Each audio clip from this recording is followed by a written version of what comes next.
Hi, Ron. So, I was looking into the Ministry of Commerce stuff uh, in regards to the stopping of imports, which in some ways I think, first and foremost, as a country, when we talk about India, and I'm particularly talking from the point of view of intellectual property rights, India is not a country where, everything is same, even at a distance of, I mean, every 15 to 20 kilometers, there is something different. Even the way the food is served, the taste of the food, the clothing, the dialect, everything. And in a similar fashion, you will find the similar line of theme in China.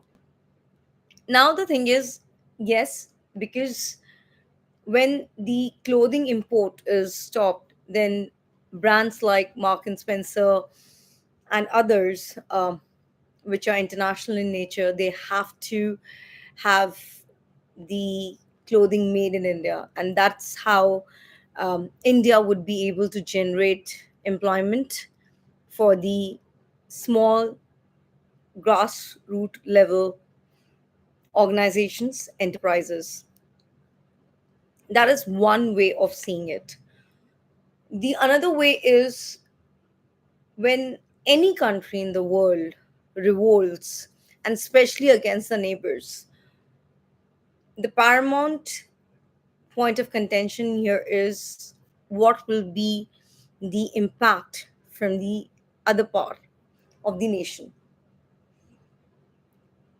It's very, very clear that to everyone that forget about China right now. We are just concentrating on India from the point of view of trademarking and patents and the other aspects of trade secrets, blah, blah, blah, so on and so forth. However, what is important here is medical tourism per se is a big, big business. Pharmaceutical is a big, big business. Um, Domestic pharmaceutical is a big, big business. And for the longest time, I'm going back to the year 2018, 2019, when we were supposed to have this Pharma Safe conference. And recently, also, folks from Mumbai had contacted me to be part of this enterprise. However, now this is a new world order. And having said that, the DAO part, even I'm not talking about the citizenship and how the trade will happen or what kind of sponsorship will happen, because that was, if we just pause ourselves, it was the old way of functioning of the businesses. You have to go back and see the system of working maybe 10,000 years ago when it was barter system in terms of if somebody's growing rice and the other party has something to barter in the shortest, or I would rather say the way I am seeing it right now with the AI models, because when you deploy the AI models, there's data everywhere. But the contention is, what is the problem statement you're trying to solve, and will that problem statement solve a bigger purpose? Because we like it or not, it has happened. Whether we call it three, four, five, I don't want to even name it, because today it is being stated that in Singapore, again, the COVID 19 stuff is happening. Hong Kong, it is happening. So it's very, very clear that in the air itself, um, these viruses are traveling. And let me tell you, um, anything which we import, or even the plane which is coming from those parts, or somebody traveling through that zone, and that person, or the entry of food or anything from the land, whether it's sea, it will have impact on India. And to stop that, we need to have those guardrails right now, right away. And we like it or not, um, this situation is going to be at least 10,000 steps ahead of what it was for the COVID 19. Why I say so? Because it's very logical here in terms of intellectual property rights. Some of the folks who are registered as Indian patent agents, uh, obviously they are a little bit more intellectual than the 1.4 billion people in India, because they are the only ones selected. So there are perhaps different reasons why they're selected. Perhaps there's corruption also involved in this.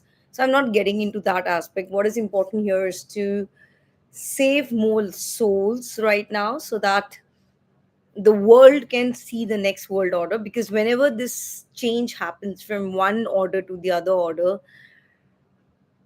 the shift happens because the entropy has to balance it out.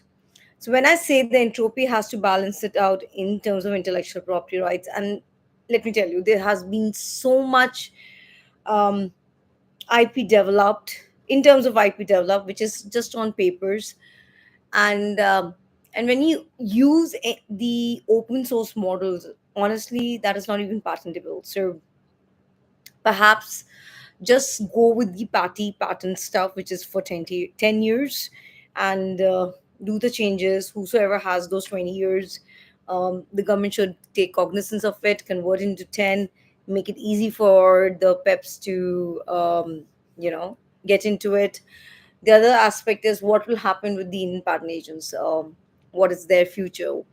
I think if they are the intelligent people, they should be under the eighth or the ninth pay commission, or they should be um, deployed in the best possible manner in terms of um, being progressive enough to make folks understand into the human capacity building, because that is very, very important. I will speak for another couple of minutes. I want to just make it very, very short in terms of the only way out right now is to abolish both the Indian Patent Act and the Trademark Act, so that the businesses can foster. And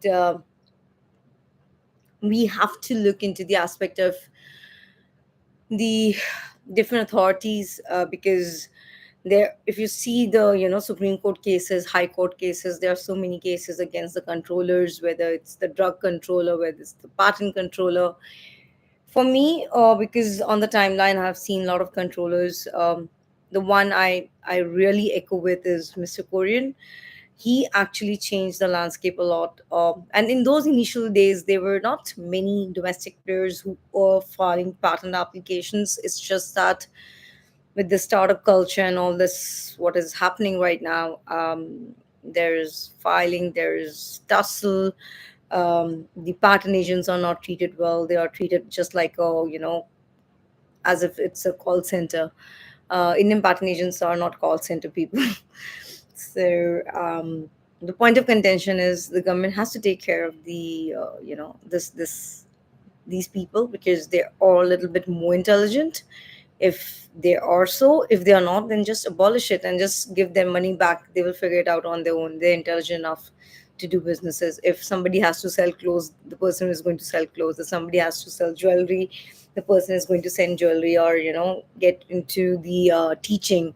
Because most of the teachers and the folks, whether it's in schools and colleges and everywhere, the cognizance of intellectual property rights is very, very low.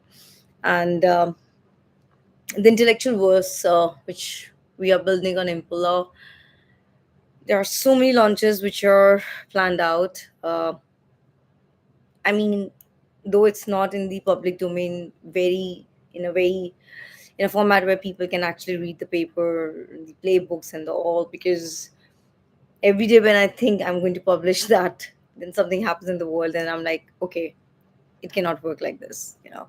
I take a step back, and then I go to my drawing board and again scribble stuff, try to see like what is the possibility.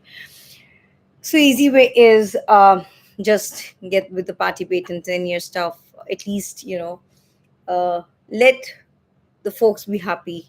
That's what Malaysia is doing. They have this 10-year stuff. So it's easy. It's corruption free in many ways. Because honestly, for me, only once it happened, that when only one case in this whole in so many years where I was not able to find a prior art. I don't remember that case, but yes, it's been almost perhaps 15 years back. That was the only case where I couldn't find a prior art. Otherwise, for anything and everything else, the prior arts are there.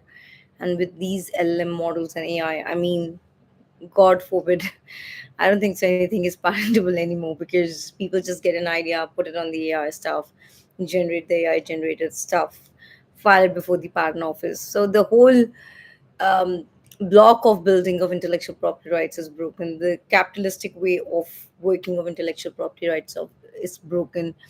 Elon Musk and team, they are very much emphasizing on abolishing intellectual property rights, because then it gives a level playing field.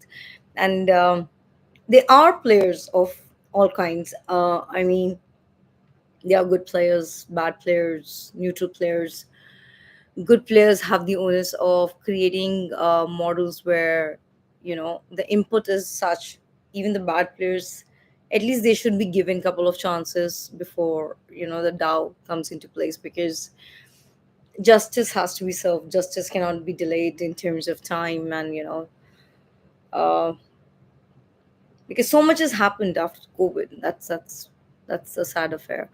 And I'll try and push out the data sets of the trademarking stuff. I need to look into. I have something in my mind in terms of a couple of not the hypothesis, but the real data sets I would be sharing, and that can be utilized to look into how this trade related aspects of intellectual property rights can be resolved. Thank you for watching out the video. Have a great day ahead.